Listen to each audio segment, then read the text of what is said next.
एक व्यूअर हैं नरेश, उन्होंने लर्निंग के पर्पस से एक सवाल पूछा है। वो लिखते हैं कि सर मैं अक्सर 20, 50 और 100 डेज मूविंग एवरेज के बारे में एक्सपर्ट से सुनता रहता हूँ। इनके हिसाब से आप कैसे अच्छा स्टॉक या कैसे अच्छी पोजीशन डिसाइड करते सी 20 डे सिंपल मूविंग एवरेज जो होता है वो एक जनरली जो ट्रेडर शॉर्ट टर्म ट्रेडर्स हैं उसके लिए वो प्रोस्पेक्टिव में उसको देखते हैं।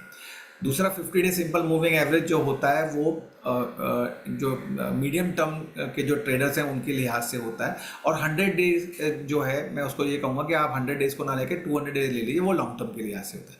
अच्छा, डेफिनेशन जो है वो अलग अलग रहती है। शॉर्ट टर्म का जो मेरा मानना है कि जिसका व्यू आपका एक हफ्ते 2 हफ्ते से लेके एक महीने या 1.5 महीने का है तो आप 20 डे सिंपल मूविंग एवरेज को देख सकते हैं। 50 डे सिंपल मूविंग एवरेज अगर आपका व्यू 3 से 6 महीने के लिए हाथ से तो आप उसको देख सकते हैं। और 200 दिन का सिंपल मूविंग एवरेज जो है वो आपका लॉन्ग टर्म को दर्शाता है 1 से 1.5 साल के लिहाज से।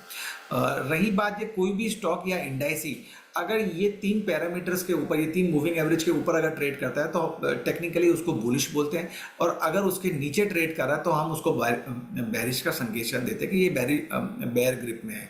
जिसमें कि 200 दिन के सिंपल मूविंग एवरेज की बहुत महत्व है। चाहे आप कोई भी टाइम फ्रेम में आप काम कर रहे हैं, 15 मिनट, 5 मिनट, चाहे आवली कर लें या daily chart, weekly chart, monthly chart पे अगर आप काम करें तो 200 एक सिंपल मूविंग एवरेज एक बहुत महत्व है ट्रेडिंग के लिहाज से। हालांकि मैं एक आपको ये भी बता दूं कि अगर आप मूविंग एवरेज के संग में अगर आप प्राइस पैटर्न पढ़ेंगे तो वो ज़्यादा रहेगा, क्योंकि वी ऑल नो कि price is the leading indicator as compare all the indicators and oscillator. वो सब लैगिंग है लेकिन प्राइस ही लीड करता है और प्राइस से ही ये कोरिलेशन है।